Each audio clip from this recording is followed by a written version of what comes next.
விஎஸ்பிஎம் channel subscribe பண்ணாதவங்க subscribe பண்ணிக்கோங்க. கூடவே இருக்கிற பெல் பட்டனை கிளிக் பண்ணிக்கோங்க.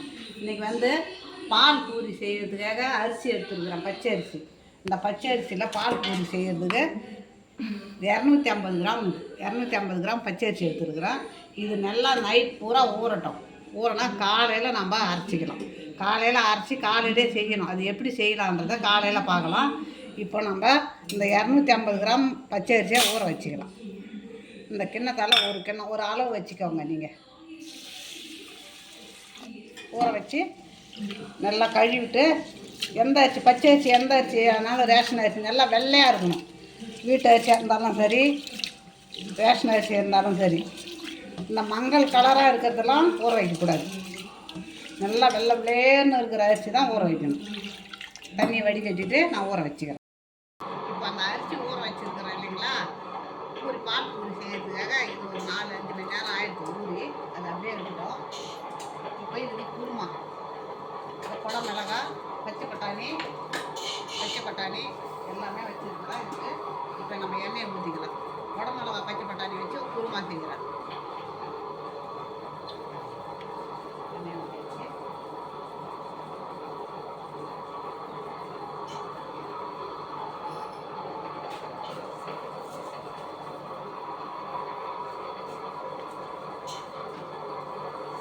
இப்போ பெரிய ஜீரகம்,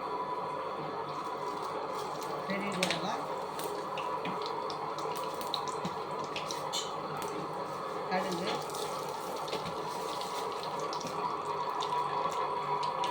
சின்ன ஜீரகம்,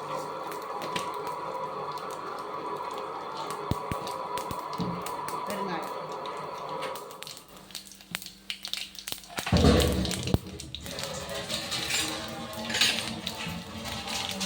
பச்சை மிளகா இந்த விதை இல்லாமல் எடுத்து வச்சுருக்கேன். பசங்க விதையோட சாப்பிட மாட்டாங்க, காரம் இருக்கும், அது வேறு.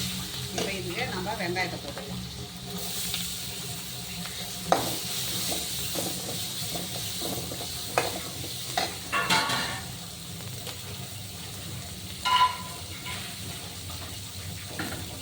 இந்த குருமாவுக்கு தேவையான உப்பையும் போட்டுக்கலாம்.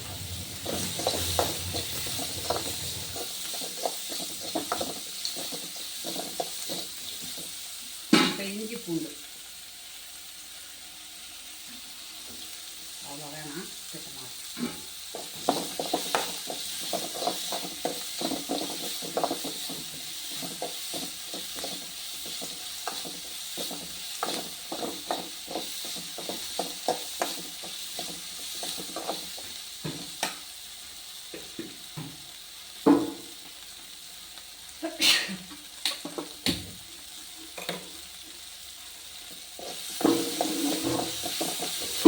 கண்ணாடி பதத்துக்கு வதங்கிட்டு தக்காளி போட்டுக்கலாம்.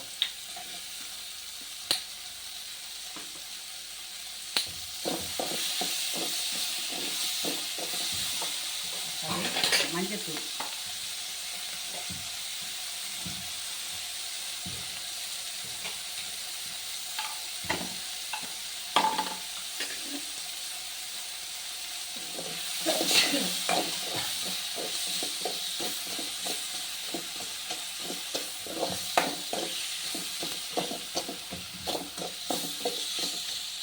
கருவேப்பிலை, குடை மிளகா,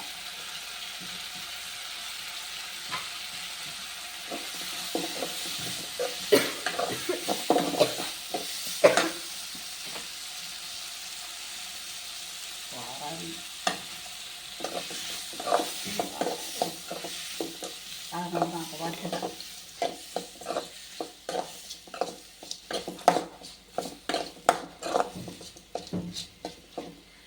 குடை மிளகாயை போட்டாச்சு. இப்போ பட்டாணி போட்டுடலாம்.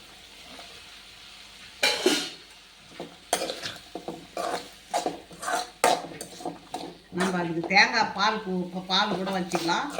தேங்காய் பால் இல்லைன்னா நம்ம இது மாதிரி குருமா வச்சுக்கலாம்.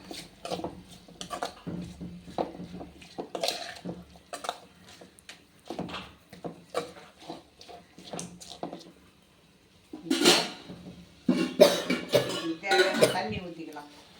சூடு தண்ணி ஊற்றிக்கிறேன்.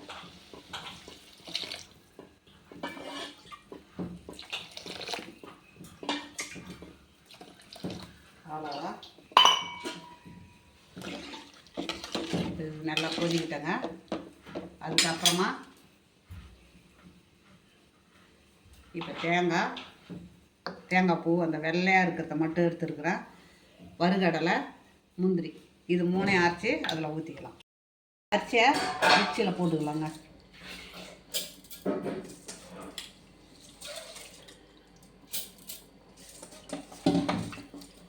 இந்த ஒரே கப்பு தான் போட்டிருக்கிறோம். 2 பேருக்கு ஒரு 3 பேருக்கு ஆகிற மாரி, அதிகமாக போடலை.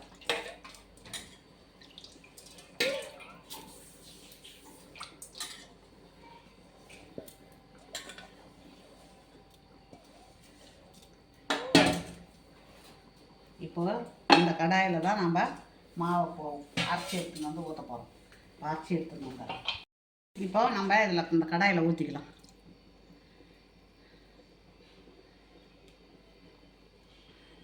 இப்போ கழுவி ஊற்றிக்கலாம்.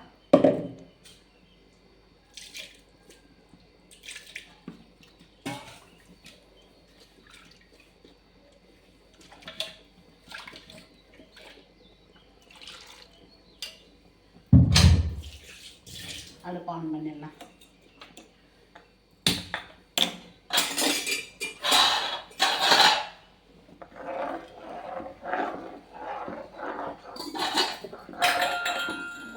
தண்ணி இப்போ இதுக்கு ரவை வந்து அந்த கிண்ணத்தால் ஒரு கிண்ணம் போட்டோன்னா அதே கிண்ணத்தால் 1/4 கிண்ணம் ரவை, ஒரு கிண்ணம் அரிசி போட்டிருக்கோம், 1/4 கிண்ணம் ரவை.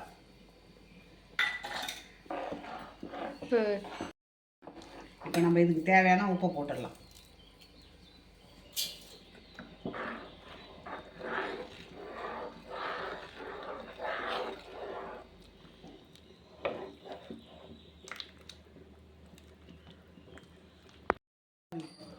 இது அப்படியே அடுப்பில் ஒரு 5 நிமிஷம் அப்படியே இருக்கட்டும். நம்ம ஒரு தட்டை போட்டு மூடிடலாம். அப்படியே இருக்கட்டும்ங்க. இப்போ இந்த தட்டை போட்டு அப்படியே மூடி வச்சிடும். 5 நிமிஷம் அப்படியே இருக்கட்டும். அப்புறம் எடுத்து நம்ம பிசைஞ்சிக்கலாம். 5 நிமிஷம் ஆகிடுத்து. இப்போ இந்த தட்டில் நாம் மாற்றிக்கலாம் மாவை. தட்டில் மாற்றி அது ஆறட்டுன்னு தான், கை பொறுக்க ஆறணும். அதுக்காக சுத்தமாக ஆறணும்.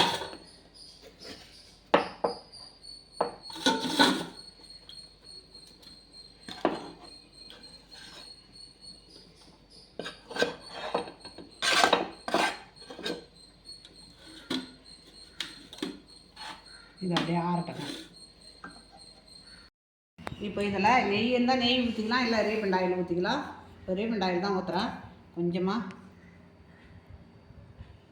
இப்போ ஊற்றி நம்ம பிசைஞ்சு வேண்டியது தான். நல்லா இந்த மாதிரி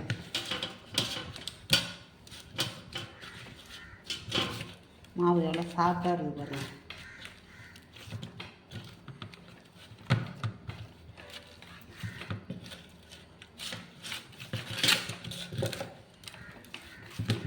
கையில் ஒட்டவே இல்லை பாருங்கள். கையில் ஒட்டாமல்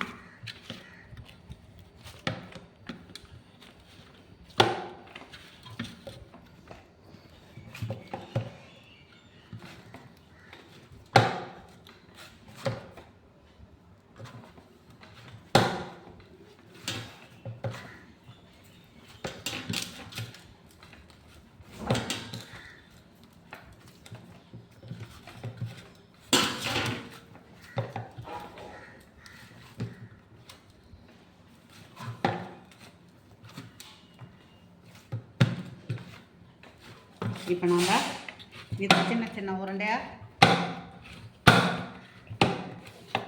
முறுக்கி போட்டுவேன்.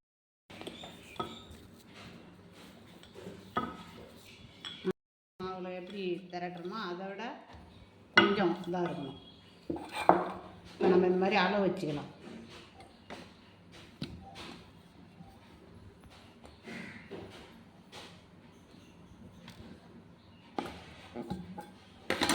இப்போ பாருங்கள், இந்த மாதிரி நம்ம வச்சுக்கலாம். இப்போ நம்ம இதை எடுத்து வச்சிடறோம். எண்ணெய் காஞ்சிடுது, நம்ம போட்டுக்கலாம்.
பூரி மாதிரியே கிளம்புங்க. இது எண்ணெய் இன்னும் கொஞ்சம் காயணும்னு நினைக்கிறேன்.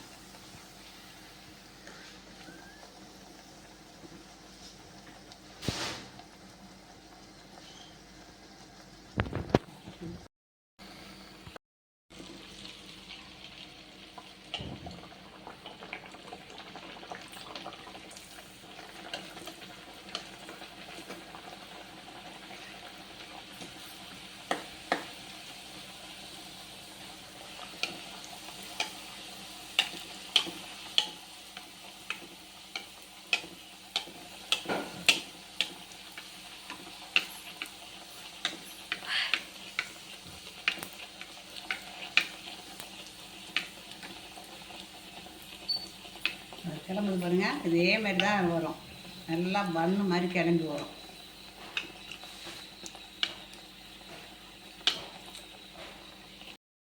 எடுத்துடலாங்க. ரெடி ஆகிடுதுங்க. பசங்களுக்கு குழந்தைங்களுக்கெல்லாம் தெம்பும் ஆரோக்கியமும் சத்தும் நிறைஞ்ச பால் பூரி ரெடி ஆகிடுது பாருங்கள். ரெடி ஆகிடுது பாருங்கள். இந்த மாதிரி தான் இருக்கும். சூப்பராக இருக்கும். பசங்க நிறையா சாப்பிடுவாங்க, வேணாங்க சொல்ல மாட்டாங்க. பசங்க ஒன்று சாப்பிட்றவங்க 4 கூட சாப்பிடுவாங்க. அந்த மாதிரி இருக்கும்.